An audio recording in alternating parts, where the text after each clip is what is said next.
Hello बच्चों, good evening. आप सभी का स्वागत है स्काई कोटा एकेडमी में। बेटा देखिए, हमने कल आइडियल सॉल्यूशन पढ़ लिया था। आज हम उसके आगे पढ़ेंगे नॉन आइडियल सॉल्यूशन को। देखिए, नॉन आइडियल सॉल्यूशन जो है क्या होता है, ध्यान से देखिएगा। जैसे आपको यहाँ पर डेफिनेशन दिख रहा होगा उसका, नॉन आइडियल सॉल्यूशन अब होता है when a solution does not obey Raoult's law. मैंने कल बताया था कि जो राउल्स लॉ को फॉलो करता है उसे हम लोग क्या बोलते हैं, आइडियल सॉल्यूशन, और जो राउल्स लॉ को फॉलो नहीं करता है उसे हम लोग क्या बोलते हैं, नॉन आइडियल सॉल्यूशन। बेटा ये जो है अपना नॉन आइडियल सॉल्यूशन का हमको डेफिनेशन देखना है। तो जो राउल्स लॉ को फॉलो करेगा वो क्या होगा, अपना आइडियल सॉल्यूशन। जो राउल्स लॉ को फॉलो नहीं करेगा वो क्या होगा, अपना नॉन आइडियल सॉल्यूशन। ठीक है। अब यहाँ पर देखिए राउल्स लॉ में, अब जब हमने पढ़ा था आइडियल सॉल्यूशन को, तो बेटा हमने देखा था कि जो डेल एच मिक्सिंग होती है, मतलब एंथैल्पी आफ्टर मिक्सिंग, वो 0 के इक्वल होती है, और जो वॉल्यूम होता है आफ्टर मिक्सिंग वो भी 0 के इक्वल होता है आइडियल सॉल्यूशन के लिए। बट नॉन आइडियल सॉल्यूशन में क्या होता है कि जो एंथैल्पी मिक्सिंग होती है वो 0 के इक्वल नहीं होती, और जो वॉल्यूम मिक्सिंग होता है बेटा वो भी 0 के इक्वल नहीं होता। इसका मतलब एंथैल्पी और वॉल्यूम में चेंजेस होते हैं। मतलब जब आप दो चीज़ को मिलाते हो तो उसकी एंथैल्पी में चेंजेस होंगे और उसके वॉल्यूम में भी क्या होते हैं, चेंजेस होते हैं। तो ऐसे सॉल्यूशन को हम लोग क्या बोलेंगे, नॉन आइडियल सॉल्यूशन बोलेंगे। देखिए उसके बाद क्या लिखा हुआ है, देन थर्ड पॉइंट हमको बोल रहा है the intermolecular attractive forces between solute molecules and solvent molecules are not equal those present between solute and solvent molecules. ठीक है, इसका मतलब जो ए अट्रैक्शन है, बी इंट्रैक्शन है, are not equal to those between A B. ठीक है। अब बेटा इसको मैं आपको एक बोर्ड में अच्छे समझाता हूँ, ठीक, कि नॉन आइडियल सॉल्यूशन को, ठीक है, उसका मतलब क्या होता है। देखिए बहुत ईजी है, आप इजीली समझ जाओगे उसके बारे में। देखिए हम कलर थोड़ा चेंज कर लेते हैं, ध्यान से देखिएगा। अपना जो हेडिंग है वो क्या है, non ideal solution. Non ideal solution, ठीक है। हमने क्या देखा नॉन आइडियल सॉल्यूशन के बारे में, तो ऐसा सॉल्यूशन जो राउल्स लॉ को फॉलो नहीं करता उसको बोलते हैं नॉन आइडियल सॉल्यूशन। दूसरा हमने क्या लिखा, जो एंथैल्पी है आफ्टर मिक्सिंग उसकी वैल्यू यहाँ पर क्या हो जाएगी, 0 के इक्वल नहीं होगी, मतलब कि एंथैल्पी में चेंजेस होंगे, और जो वॉल्यूम है आफ्टर मिक्सिंग उसकी वैल्यू भी क्या होगी, 0 के इक्वल नहीं होगी, मतलब उसमें चेंजेस होंगे। अब देखिए यहाँ पर आपने लिखा है कि ए अट्रैक्शन जो है या बी के बीच जो इंटरेक्शन है वो क्या होगा, इक्वल नहीं होगा ए और बी के बीच जो भी इंटरेक्शन आएगा। अब इसको समझाने के लिए आपको मैं थोड़ा सा एक छोटा सा डायग्राम बनाता हूँ पहले, ताकि आपको एकदम क्लियर हो जाए। तो बेटा मान लेते हैं कि हमारे पास क्या था, एक कंटेनर था। ठीक है, अपन यहाँ पर एक कंटेनर बना लेते हैं। ठीक, अगर अच्छे से नहीं दिख रहा तो अपन कलर यहाँ पर चेंज करते हैं। ठीक है, मान लेते हैं हमारे पास क्या था, एक कंटेनर था, ये कंटेनर है। ठीक, ऐसे ही हमारे पास क्या था, एक सेकेंड कंटेनर था, ये अपन मान लेते हैं। जो अपना फर्स्ट कंटेनर है, ठीक है, उसमें हम क्या करते हैं, यहाँ पर वाटर डाल देते हैं। ठीक है, ये हमने क्या किया, यहाँ पर वाटर डाल दिया फर्स्ट कंटेनर में। सेम बेटा हम क्या करते हैं, सेकेंड कंटेनर में भी यहाँ पर क्या करते हैं, वाटर डाल देते हैं। ठीक, वाटर बोल दी, सॉरी, कुछ अदर चीज़ डाल देते हैं। ठीक है, जो भी हमने यहाँ पर रखा मान लेते हैं ये वाटर है। ठीक है, तो वाटर यहाँ पर क्या होता है, एक सॉल्वेंट का वर्क करता है। ठीक है, और मान लेते हैं ये कोई जूस का एक छोटा सा पार्ट है, कोई भी जूस है। ठीक है, जो कि यहाँ पर क्या करेगा, सॉल्यूट का काम करेगा। ठीक है, सॉल्वेंट और सॉल्यूट। अब मैंने बताया था आपको कल ही कि बेटा जो सॉल्वेंट होता है उसे हम ए से शो करते हैं, और जो सॉल्यूट होता है उसे हम यहाँ पर बी से शो करते हैं। तो जो यहाँ पर सॉल्वेंट है, ठीक है, उनके बीच जो भी इंटरेक्शन होगा उसे हम क्या बोलेंगे, ए इंटरेक्शन। मतलब क्योंकि इनके में क्या है, पूरा ए मॉलिक्यूल भरा हुआ है। और जो सॉल्यूट में जो इंटरेक्शन होगा उसे हम लोग क्या बोलेंगे, बी इंटरेक्शन। मतलब अभी तो सॉल्यूट प्योर फॉर्म में है, तो यहाँ पर क्या पूरे बी है और यहाँ पर क्या पूरे ए हैं। लेकिन बेटा जैसे ही इसको आप क्या करते हो, मिक्स करते हो, जैसे हम इसको पूरा मिक्स करते हैं, ठीक, तो यहाँ पर जो भी अपना क्या होगा, एक सॉल्यूशन बनेगा, उसमें दोनों आपस में क्या होंगे, मिक्स हो जाएंगे। ठीक है, तो मिक्स कर देते हैं इनको। ठीक, तो जितने भी अपने पास ए हैं, ठीक है, वो, ठीक, और जितने भी अपने पास बी हैं वो पूरे यहाँ पर क्या होंगे, मिक्स हो जाएंगे। तो यहाँ पर जो इंटरेक्शन होगा अब वो ए नहीं रहा, अब उनके बीच इंटरेक्शन क्या होगा, अपना ए बी होगा, क्योंकि ये पूरे मिक्स हो चुके हैं और दोनों मिक्स होकर यहाँ पर क्या किया, एक सॉल्यूशन तैयार कर लिया है। ठीक, तो अब क्वेश्चन ये आता है कि जो ए जब वो प्योर फॉर्म में थे, अभी इनमें कुछ मिला नहीं है, उनके बीच जो फोर्स लग रहा होगा उसका स्ट्रेंथ, और बी भी जब प्योर फॉर्म में थे उनके बीच जो फोर्स लग रहा होगा उसका स्ट्रेंथ, क्या जब दोनों मिक्स करेंगे उस स्ट्रेंथ के इक्वल होंगे। मतलब क्वेश्चन ये है कि ये जो ए और बी के बीच जो भी बॉन्ड बना है वो बॉन्ड जो है वो स्ट्रॉन्ग है कि वीक है। किससे? यहाँ जो बी के बीच बॉन्ड बना है उससे कंपेयर करेंगे और जो ए के बीच बॉन्ड बना है उससे कंपेयर करेंगे। तो बेटा अपन यहाँ पर देखते हैं कि इनके बीच जो बॉन्ड पहले रहता है और इनके बीच जो बॉन्ड बनता है वो यहाँ पर क्या होता है, एक जैसा नहीं होता। मतलब ये बॉन्ड स्ट्रॉन्ग भी हो सकता है जो नया बना है और वो वीक भी हो सकता है। जबकि आइडियल में क्या था कि बाद में मिक्स करने के बाद जो बॉन्ड बनता था और जो मिक्स करने के पहले बॉन्ड होते थे वो दोनों आपस में एक जैसे रहते थे, बट मिक्स करने के बाद उनकी बॉन्डिंग में थोड़ी सी चेंजेस आई। ठीक है, मतलब बॉन्ड स्ट्रॉन्ग भी हो सकते हैं और वीक भी हो सकते हैं। और इसी बेस में, इसी कारण नॉन आइडियल को भी दो पार्ट में डिवाइड किया गया है।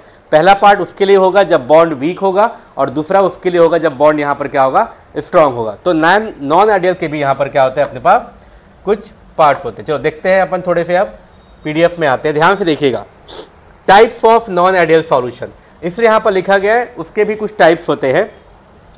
ध्यान से देखिएगा टाइप्स। अब देखो बेटा, फर्स्ट टाइप में यहाँ पर क्या आएगा, non ideal solution showing positive deviation. Non ideal solution जो होता है वो पॉजिटिव डेविएशन शो करता है। अब इसमें क्या होता है आपको बताऊंगा मैं आगे। And non ideal solution showing negative deviation. तो दो टाइप के यहाँ पर डेविएशन होते हैं, एक होता है पॉजिटिव डेविएशन और एक होता है नेगेटिव डेविएशन। अब देखते हैं कि पॉजिटिव डेविएशन कब शो होता है। Non ideal solution showing positive deviation कब? जब the vapour pressure of the solution is higher than the predicted by Raoult's law. Okay, ठीक है। The intermolecular attractive forces between solute solvent molecules are weaker. देखिए यहाँ पर लिखा है ना, वीकर। वीकर देन किससे? ए से, और किससे बेटा यहाँ पर? बी से। देखिए लिखा हुआ है ए से और बी से। जब ए बी की बॉन्डिंग वीक हो जाएगी, वीक, तब उस समय क्या शो होगा आपका? Positive deviation. बाकी पहले पॉइंट को मैं आपको बताऊंगा अभी थोड़ी देर में, ठीक है। सेम नेगेटिव को भी अपन थोड़ा देख लेते हैं। नेगेटिव में बेटा जो पहला पॉइंट बोलता है वो ये है, the vapour pressure of solution is lower than the predictable Raoult's law. ये पॉइंट और ये पॉइंट मैं आपको समझाऊंगा अलग से। सेकेंड पॉइंट देख लो, यहां पर लिखा है कि जो भी ए के बीच और बी के बीच जो इंटरेक्शन होगा वो ए बी से क्या होगा? कम होगा। मतलब ए बी वाला क्या होगा? स्ट्रॉन्ग। देखिए यहाँ पर लिखा है स्ट्रॉन्गर। तो वही मैं आपको बता रहा था कि बाद में मिक्स होने के बाद जो बॉन्डिंग होती है उनके बीच, वो या तो स्ट्रॉन्ग होगी या तो वीक होगी। अगर बॉन्डिंग वीक हो जाती है तो वो क्या है अपने यहाँ पर? पॉजिटिव डेविएशन है। और अगर बॉन्डिंग स्ट्रॉन्ग हो जाती है देन वो क्या होगा? अपना नेगेटिव डेविएशन होगा। चलो अब पहले पॉइंट को अपन थोड़ा सा देख लेते हैं, ठीक। ध्यान से देखना, पहले पॉइंट को मैं आपको बोर्ड में समझाता हूं ताकि आपको क्लियर हो जाए। देखिए बेटा, पहला पॉइंट जो पॉजिटिव डेविएशन में था, पॉजिटिव डेविएशन, ठीक। तो पॉजिटिव डेविएशन पढ़ने से पहले, ठीक है, या इसके पहले पॉइंट को समझने से पहले बेटा आपको एक चीज पता होना चाहिए, और वो चीज है वेपर प्रेशर। ठीक है, कि वेपर प्रेशर होता क्या है, ठीक, क्योंकि इसकी बात तो करनी पड़ेगी, क्योंकि इसकी बात की गई है, वेपर प्रेशर की बात की गई है।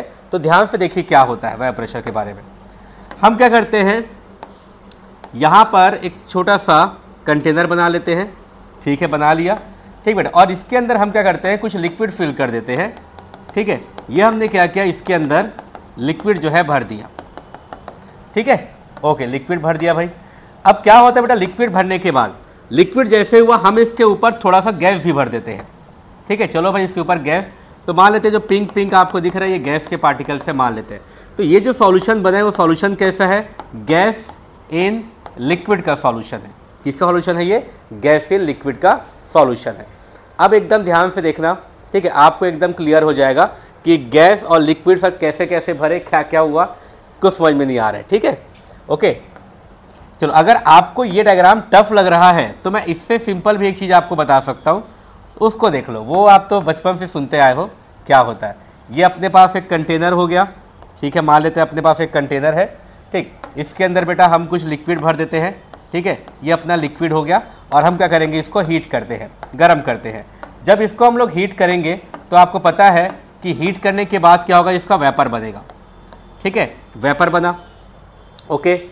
अब एकदम ध्यान से देखना, मैं आपको समझा रहा हूं, ये वेपर बना, आपको पता है बेटा मैंने ऊपर से इसको बंद कर दिया है, मतलब कैसा है, अभी ये क्लोज्ड सिस्टम है, ठीक है, ये क्लोज सिस्टम है, आपने पढ़ा होगा चैप्टर थर्मोडायनेमिक्स में, ये क्लोज्ड सिस्टम है, ठीक। अब ये वेपर जाएगा और ऊपर के जो वॉल है उससे टकराएगा, उससे कोलाइड करेगा, टकराया। आपको पता है कि जैसे टकराता है वेपर यहाँ पर, ये बेटा ये वेपर क्या होते हैं, थोड़े से कोल्ड यानी कि ठंडे हो जाते हैं। वेपर ठंडा होगा और ठंडा होकर फिर वेपर जो है वो गैस से क्या बन जाएगा, लिक्विड। अभी तो ये वेपर गैस फॉर्म में है, लेकिन जैसे ये ऊपर के वॉल से कोलाइड किया, अभी दोबारा फिर से क्या होगा, लिक्विड में कन्वर्ट हो गया, ठीक। और दोबारा बेटा क्या होगा, एक ड्रॉप के फॉर्म में वो नीचे गिर जाएगा। आपको पता होगा जब भी हम घर में सब्जी बनाते हैं और जो घर में कढ़ाई या पैन होता है, अगर उसको हम पूरा पैक कर दें या पूरा बंद कर दें, उसमें कैप लगा दें, ठीक है, बहुत सब्जी बहुत गर्म है, ठीक है, उससे वेपर या उससे स्टीम नहीं कर रहा है, जो भी बोलो। अब बेटा जैसे ही हम उस कैप को खोलते हैं, देखते हैं कैप से क्या होता है, कुछ ड्रॉप वाटर के यहाँ पर क्या होता है, नीचे गिर जाते हैं। वाटर नहीं बोलना चाहिए, लिक्विड के ड्रॉप यहाँ पर क्या होता है, नीचे गिर जाते हैं। मैं उस कंडीशन की बात कर रहा हूँ, ठीक। उसके बेटा फिर ये लिक्विड नीचे आएगा, फिर ये गर्म होगा, गर्म होने के बाद फिर ये वेपर बनेगा, ठीक है। इसका मतलब जो गैस था वो लिक्विड में कन्वर्ट हुआ और लिक्विड फिर से गैस में कन्वर्ट हो गया। जब ये इक्विलिब्रियम स्टेट आ जाती है कि गैस लिक्विड में कन्वर्ट हो रहा है, लिक्विड गैस में कन्वर्ट हो रहा है, उस समय यहाँ जो ऊपर में प्रेशर क्रिएट होता है उसे ही बेटा हम लोग क्या बोलते हैं, वेपर प्रेशर। मतलब वेपर के थ्रू लगाया गया प्रेशर ही होता है वेपर प्रेशर। और वो कब होगा, जब गैस और लिक्विड आपस में यहाँ पर क्या होंगे, इक्विलिब्रियम स्टेट में क्या करेंगे, यहाँ पर आ जाएंगे, ठीक है। ये होता है। अब ये तो आप समझ गए। अब पॉजिटिव डेविएशन की जो मेन बात होती है वो अपन थोड़ा देखते हैं, ठीक है। चलो ध्यान से देखना बेटा क्या होता है। पहले आप देखिए राउल्स लॉ को, ठीक है। राउल्स लॉ हमको फॉर्मूला क्या देता है, ये बोलता है कि पी ए जो होता है वो इक्वल टू क्या होता है अपना पी ए नॉट और क्या होता है एक्स ए, मैंने बताया था आपको। सेम जो पी बी होता है वो होता है अपना पी बी नॉट और क्या होता है अपना एक्स बी। इसको बोलते हैं राउल्स का प्रेशर का फॉर्मूला है ये, ठीक है। तो यहाँ पर बेटा ये बोला जाता है कि जब भी पॉजिटिव डेविएशन का कंडीशन क्रिएट होता है उस समय जो प्रेशर होता है वो राउल्स लॉ के प्रेशर से भी ज़्यादा होगा। मतलब P की वैल्यू क्या होगी अपना, PA से भी ज़्यादा आ जाएगा, या PA नॉट और X से ज़्यादा आ गया, एक ही मतलब है। या प्रेशर की वैल्यू जो होगी बेटा वो यहाँ पर क्या होगी, PB नॉट और XCB से भी क्या होती है, ज़्यादा हो जाती है, ठीक है। तो अच्छे से याद रखना, पॉजिटिव डेविएशन में क्या होता है कि जो प्रेशर आते हैं पार्शियल प्रेशर, वो राउल्स के लॉ में जो प्रेशर आते हैं उससे ज़्यादा वैल्यू क्या होता है, इनकी हो जाती है। और इनमें जो AB ठीक है, जो AB जो इंटरेक्शन होता है वो क्या होता है, वीकर होता है, किसके बीच से, AA और BB के बीच के इंटरेक्शन से, ठीक। इसको हम बोलते हैं पॉजिटिव डेविएशन, ठीक। और अगर यहीं पर मैं नेगेटिव डेविएशन की बात करूं, ठीक है, जो अपना नेक्स्ट पॉइंट ही था नेगेटिव डेविएशन। नेगेटिव डेविएशन अगर मैं इसकी बात करता हूं तो ये हमको क्या बोलता है कि जो वेपर प्रेशर होगा, ठीक है, जो हमको राउल्स लॉ से मिलता है उसकी वैल्यू ज़्यादा होगी और इसकी खुद की वैल्यू यहाँ पर कम हो जाएगी। मतलब pressure is less than PA XA and pressure also less than PB not and XB। मतलब राउल्स लॉ जो प्रेशर मिलता है उस प्रेशर की वैल्यू अब यहाँ पर ज़्यादा हो जाती है, ठीक है, जो प्रेशर हमको मिलता है नेगेटिव डेविएशन से। ये प्रेशर कौन सा प्रेशर होता है, इसको बोलते हैं वेपर प्रेशर, शॉर्ट में हम VP बोल सकते हैं। देन बेटा यहाँ पर और एक चीज़ यहाँ नेगेटिव में क्या होता है, जो AB जो इंट्रैक्शन होता है, AB interaction is more than किससे, AA interaction and BB interaction, इससे वैल्यू क्या होती है, ज़्यादा आती है, मतलब स्ट्रॉन्गर होता है, ठीक है। तो AB interaction is stronger than AA and BB interaction. Clear, ये है अपना नेगेटिव डेविएशन। ओके, तो आप लोग समझ गए होंगे नेगेटिव और पॉजिटिव में क्या डिफरेंस होता है। चलो आगे बढ़ते हैं और आते हैं अपने नेक्स्ट पॉइंट पे। अब बेटा नेक्स्ट पॉइंट काफ़ी इंपॉर्टेंट है जिसको हम बोलते हैं एजियोट्रॉप्स, ठीक है। देखते हैं कि एजियोट्रॉप जो होता है वो क्या होता है। नेक्स्ट पॉइंट है azeotropes. These are binary mixture, ठीक है। पहली बात तो मिक्सचर कैसा है, बाइनरी मिक्सचर। और बाइनरी मतलब क्या होता है कि यहाँ पर 2 कंपोनेंट यूज किए गए हैं, ठीक है, सॉल्यूशन को रेडी करने के लिए 2 कंपोनेंट यहाँ पर यूज किए गए हैं। Having same composition in liquid and vapour phase and boil at constant temperature. Liquid forming azeotropes can not be separated by fractional distillation. एकदम अच्छे से देखना, बाइनरी मिक्सचर है, having the same composition in liquid and vapour phase. अगर मैंने यहाँ पर कोई सॉल्यूशन लिया है, ठीक है, कोई भी बेटा यहाँ पर मिक्सचर लिया है, कैसा मिक्सचर होगा अपना ये अपना एक बाइनरी मिक्सचर है जिसमें 2 कंपोनेंट आपस में क्या है, मिक्स हुए हैं। ये जो लिक्विड स्टेट में जब थे, मतलब इनको भी गर्म नहीं किया गया है, ये लिक्विड स्टेट में है, इसका आप कंपोजिशन निकाल लीजिए। का मुझे मतलब होता है किससे मिलके बना है। चलो मान लेता हूँ कि मैं एक सॉल्ट है, ठीक है, और मान लेते हैं कि एक वाटर है, दो चीज़ से मिलके बना है, सॉल्ट प्लस वाटर से। आपने क्या किया, इसको गर्म किया, ठीक है। जैसे ही बेटा हम इसको हीट करते गर्म करते, अब ये लिक्विड क्या होगा, अपना वेपर फॉर्म में आ गया, ठीक है भाई, ये अपना वेपर फॉर्म में आ चुका है। वेपर फॉर्म में जैसे ही आ गया, अब बेटा क्या करेंगे, वेपर को कलेक्ट करेंगे और इसका भी निकालेंगे अपन कंपोजिशन।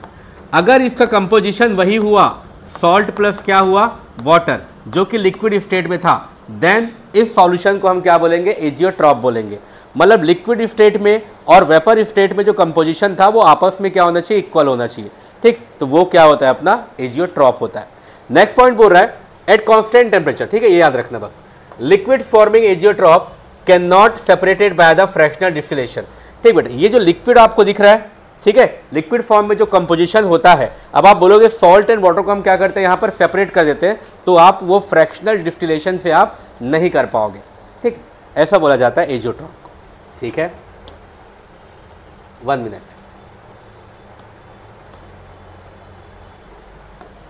चलो आगे देखते हैं और आते हैं अपन नेक्स्ट पॉइंट पे, ठीक है। तो यहां तक क्लियर हुआ होगा आपको, ठीक है। जितने ही मैं बता रहा हूं वो काफ़ी इंपॉर्टेंट है बेटा, बहुत इंपॉर्टेंट चैप्टर है, ठीक है। अभी अपन इसके न्यूमेरिकल करेंगे, ठीक है, जब इसके फॉर्मूले पूरा अपन पढ़ लेंगे, अपन इसके न्यूमेरिकल क्वेश्चंस में आएंगे। देखिए आगे क्या होगा।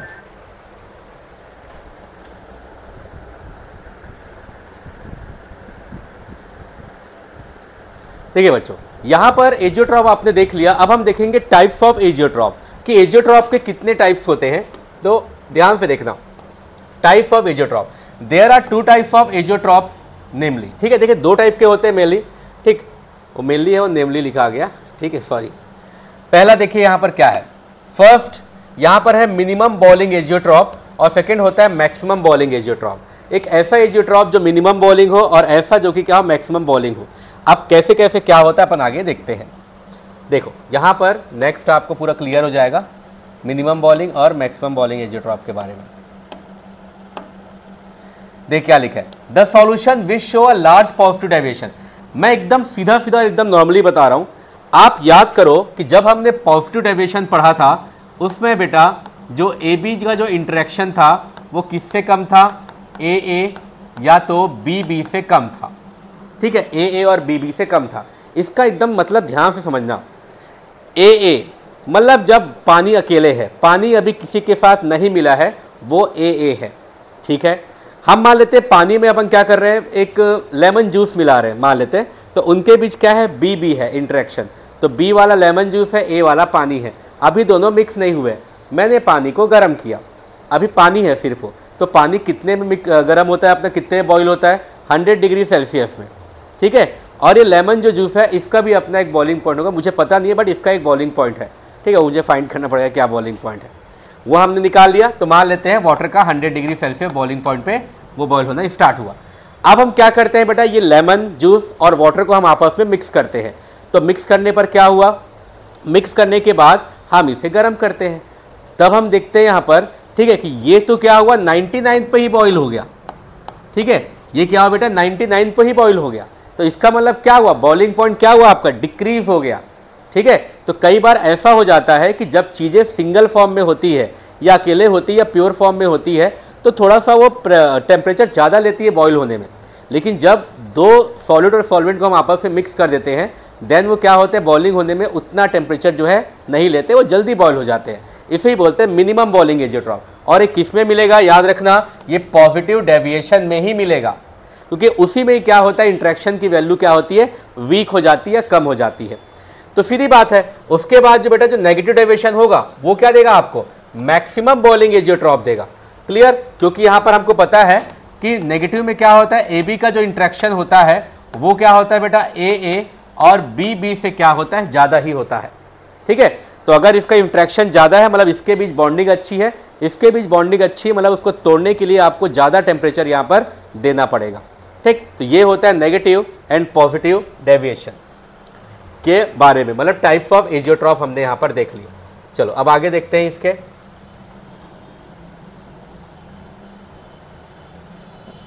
1 मिनट। तो अब यहां पर क्या होगा, नेक्स्ट टॉपिक जो आता है वो तो मतलब बहुत ही इंपॉर्टेंट टॉपिक है, याद रखिएगा, बहुत ही इंपॉर्टेंट टॉपिक है नेक्स्ट टॉपिक जो है, जिसका नेम है कॉलिगेटिव प्रॉपर्टीज। ठीक है, टॉपिक का नेम है बेटा यहां पर कॉलिगेटिव प्रॉपर्टीज। ठीक है, कॉलिगेटिव प्रॉपर्टीज। प्रॉपर्टी क्या बोलता है ध्यान से देखना, the properties of solution which depends on only the number of solute particle. ये बहुत ही इंपॉर्टेंट लाइन है। ठीक है, इसे मैं मार्क करता हूं, देखो, विच, यहां से which depends on only the number of solute particle. ठीक है, जो कि सॉल्यूट पार्टिकल, सॉल्यूट क्या होते हैं, जो किसी भी सॉल्यूशन में लेस अमाउंट पे होते हैं, उनके नंबर्स पे डिपेंड करता है, but not on the nature of the solute. Solute के नेचर पे डिपेंड नहीं करता, सॉल्यूट के नंबर पे डिपेंड करता है, उसे हम बोलते हैं कॉलिगेटिव प्रॉपर्टी। मतलब सॉल्यूट का नंबर ज़्यादा, मतलब थोड़ा सा कम सॉल्ट लिया या बहुत ज़्यादा सॉल्ट मिक्स कर दिया, ये नंबर, हम इसकी बात कर रहे हैं। ठीक है, उस पर डिपेंड कर, नेचर पे डिपेंड नहीं करता। ठीक है, याद रखिएगा, उसे हम क्या बोलते हैं, कॉलिगेटिव प्रॉपर्टी बोलते हैं। ओके, अब देखिए बेटा, अगला है types of colligative property. Colligative property कितने टाइप्स के होते हैं, तो यहां पर क्या लिखा है अपने पास, देयर आर 4 कॉलिगेटिव प्रॉपर्टीज। ठीक, देखिए बेटा, मेनली क्या होता है, 4 टाइप के कॉलिगेटिव प्रॉपर्टीज होते हैं, वो नेमली सही था, मैं शायद गलत बोल रहा था। ठीक है, 4 टाइप के कॉलिगेटिव प्रॉपर्टीज होते हैं हमारे पास। फर्स्ट क्या होता है, ध्यान से देखना, पहला होता है relative lowering of vapour pressure. Vapour pressure में क्या होना है, यहाँ पर रिलेटिव लोवरिंग, मतलब कि कमी हो जाना वेपर प्रेशर पे, वो होता है अपना पहला पॉइंट।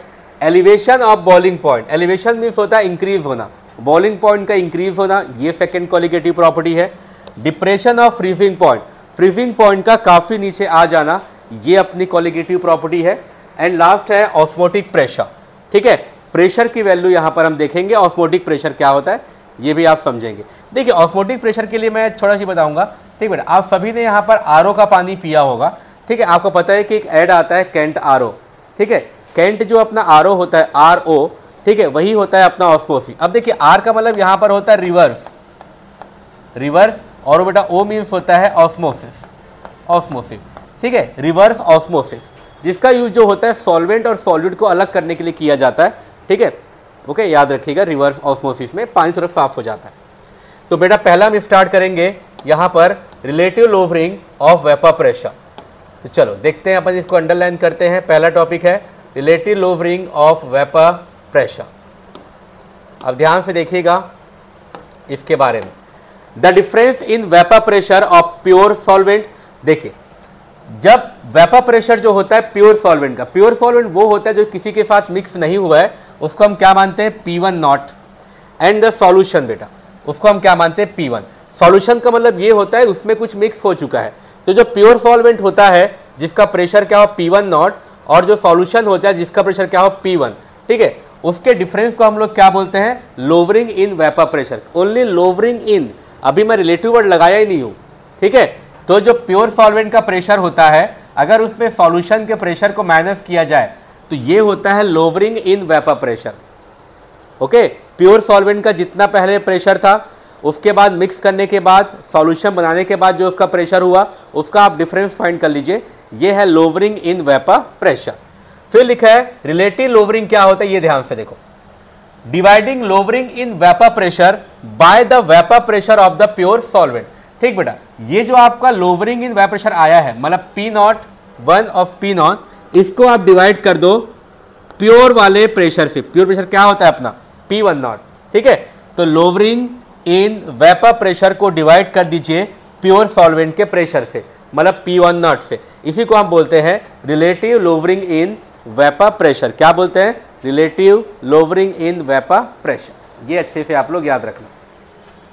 फिर देखिए यहां पर क्या लिखा है, relative lowering of vapour pressure is directly proportional to the mole fraction of solute. बेटा देखिए, ये इतना टर्म हमको क्या दिखाता है, relative lowering in vapour pressure, जिसको मैं शॉर्ट में अब बोलूंगा RLVP बोलूंगा, relative lowering in vapour pressure. बेटा ये प्रोपोर्शनल किसके होता है, मोल फ्रैक्शन ऑफ सॉल्यूट। आपको पता है कि सॉल्यूट के लिए हम या तो 2 का यूज करते हैं या तो बेटा हम B का यूज करते हैं, तो हमने यहां पर क्या किया, 2 का यूज किया है।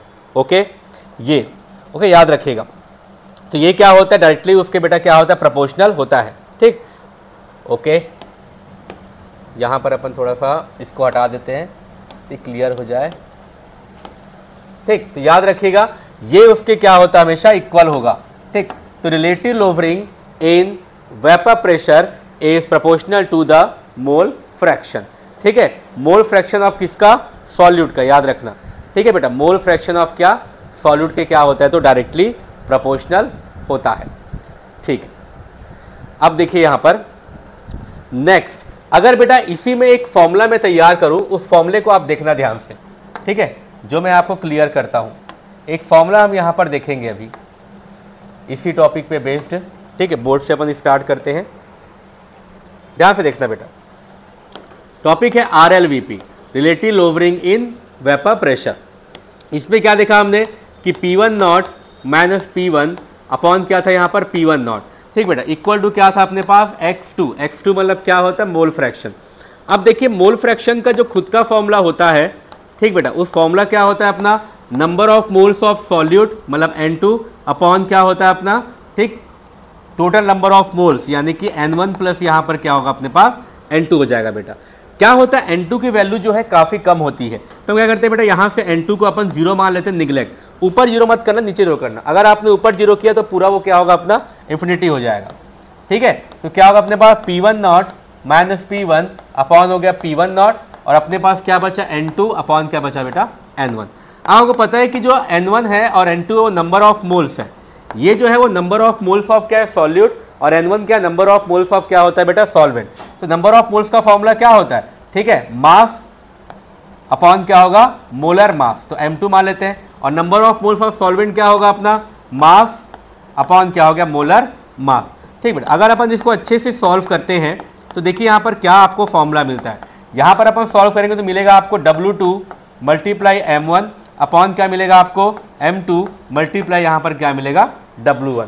ये फॉर्मूला आपको लास्ट में मिलता है। तो ये फॉर्मूला आपको काम आता है न्यूमेरिकल क्वेश्चन सॉल्व करने में, जहाँ W2 क्या है मास ऑफ सॉल्यूट, M1 क्या है molar mass of solvent, M2 क्या है मोलर मास ऑफ क्या है अपना सॉल्यूट, और W1 क्या है आपका मास ऑफ द क्या है अपना सॉल्वेंट।